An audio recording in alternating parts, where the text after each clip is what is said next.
L'objectif de cette nouvelle vidéo est de présenter comment introduire de la logique dans vos programmes. En d'autres termes, comment effectuer des branchements en fonction de la véracité de certaines conditions, ou comment exécuter du code dans des boucles. Commençons par les branchements. Les mots du langage utiles ici sont if, else ou elif, qui est la contraction de else et if. Soit les variables condition 1 et condition 2, initialisées à false. Le code suivant teste si la condition 1 est vraie. Si oui, alors la chaîne de caractères condition 1 est vraie est affichée. Sinon, si la condition 2 est vraie, alors la chaîne de caractères condition 2 est vraie est affichée.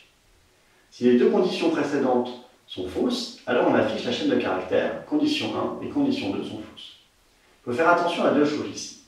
La première est que les blocs de code, après les tests, les conditions, sont indentés. Par convention, l'indentation se fait avec 4 caractères espace, mais ce n'est pas une obligation. La seconde est que les lignes de vérification des conditions terminent avec les 2 points. C'est ce caractère qui sert à l'interpréteur à savoir s'il rentre dans un nouveau bloc de code qui doit être indenté. Continuons avec un autre exemple. Ici, condition 1 et condition 2 sont initialisées à true. Il est possible d'enchaîner les deux branchements conditionnels en respectant toutefois bien l'indentation.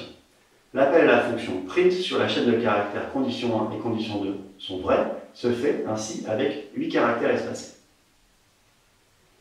Voyons ce qui se passe si l'indentation n'est pas respectée. Si la fonction print se fait avec une indentation de 4 au lieu de 8, on obtient une nouvelle exception, une nouvelle erreur, ici de type indentation error, ou tout simplement en français, erreur d'indentation. Le message d'erreur se poursuit avec la phrase expected an indented block, qui signifie un bloc indenté était attendu. Un tel bloc indenté était attendu car un 2 points terminait la ligne précédente. Comment faire pour sortir du bloc? Dans un premier exemple, nous voyons qu'il est possible d'insérer une ligne vide sans sortir du bloc. En effet, les deux chaînes de caractères, affiche si condition 1 est vraie et toujours dans le bloc de branchement if, sont affichées. Mettons maintenant condition 1 à false, la condition du branchement n'est pas vérifiée, la première chaîne de caractères, affiche si condition 1 est vraie, ne s'affiche pas. Par contre, la fonction print qui affiche la chaîne de caractères suivante n'est pas indentée. Le niveau d'indentation a été réduit, ce qui entraîne la sortie du bloc. Ainsi, la deuxième chaîne de caractères, affiche en dehors du bloc de branchement, peut être affichée. Nous allons maintenant aborder les boucles. Voyons tout d'abord les boucles for. Dans ce premier exemple, nous allons itérer sur une liste de 3 entiers, 1, 2, 3, que nous allons séquentiellement afficher. Nous voyons, pour la deuxième fois, le mot-clé in, qui nous a servi précédemment à tester la présence d'un élément dans un conteneur. Notez la présence de 2 points à la fin de la ligne qui commence par for, et qui nécessite du coup l'indentation de la ligne suivante. Dans le deuxième exemple, nous voyons une utilisation de la fonction range qui permet d'itérer sur des entiers en utilisant la syntaxe de slicing que nous avons vue précédemment. Notez que la fonction range commence à 0 par défaut et qu'elle n'inclut pas ici le nombre 4. Il est possible d'itérer sur une liste contenant des chaînes de caractères. Voici un exemple où on itère sur les mots Big Data en Python.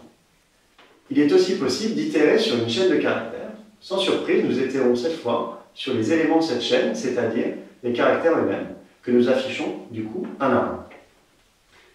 Lors d'une itération sur une liste ou une chaîne de caractères par exemple, il est parfois utile d'accéder à la fois aux éléments ainsi qu'à leurs indices.